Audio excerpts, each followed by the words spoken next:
In a world ravaged by the coronavirus, it's a welcome change of pace to hear of worship events coming back to the fore, and what looks to be the biggest one yet is the upcoming tour by Chris Tomlin and Hillsong United. While I applaud and affirm the need to rally the church in worship, I find one aspect of this tour potentially problematic: celebrity culture. Coming up.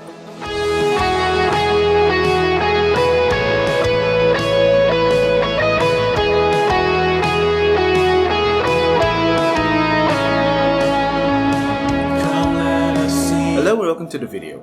If this is our first time meeting, my name is Justin and I'm all about worship guitar, helping you sound and play your best for Jesus.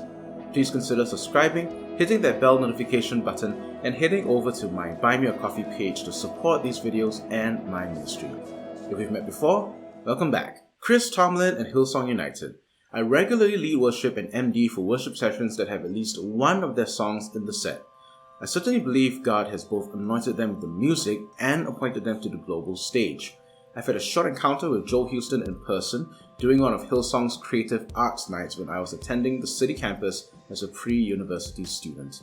I remember how down-to-earth, genuine and passionate Joel was to encourage all of us musicians in attendance that worship never ends, even during the many times that you're not playing a single note on stage. In fact, it's what you don't play that becomes as equally, if not more, important than what you do play. So to have this memory of Joel Houston and then to read that they offer a VIP experience at the tour seems incongruous.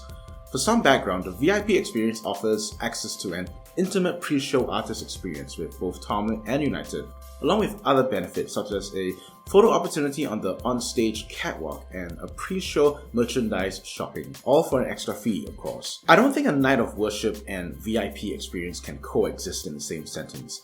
It's even more out of place when you watch the trailer with Chris Tomlin, who nearly praised that the people who come for these worship nights will experience physical and spiritual healing and deliverance. Clearly, we have a celebrity problem, and we need to talk about it. Firstly, let me just say that I'm not opposed to charging a ticket price for an event featuring worship artists. We should be fairly compensating musicians, event planners, and venue staff for their work, and to cover the cost of venue rental, backline, lodging, and logistics. But to be honest, there's a significant difference between paying an artist for their work and buying VIP tickets so you can have a photo on a catwalk at a worship event. I'm sure they don't mean it, but the optics of a VIP ticket leans towards leveraging the worship of God to cash in on personal fame and fortune. I'd like to offer two responses. Firstly, I think if Tomlin and United are serious about serving the body of Christ, and I know they are, perhaps they could have helped training, teaching, and equipping pre-event. Don't just offer the shallow trappings of bragging rights that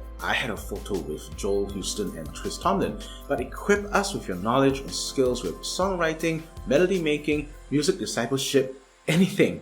After all, that's the power of your reach. We can be teaching the same thing, but because you said it, people are going to remember it and apply it a lot quicker than if I were to teach it. Secondly, if you're a musician and you're fuming mad about celebrity culture in the church, you have the means to contribute towards dismantling that. You can write your own music. Coincidentally, for the question of the day, ask yourself and your worship team this honest question. Is your church willing to sing locally and regionally written songs? If not, can you articulate why? Honestly speaking, there is a power that Western worship stars have over the church in Singapore. If we don't look and sound like them, we risk having our songs buried and unsung.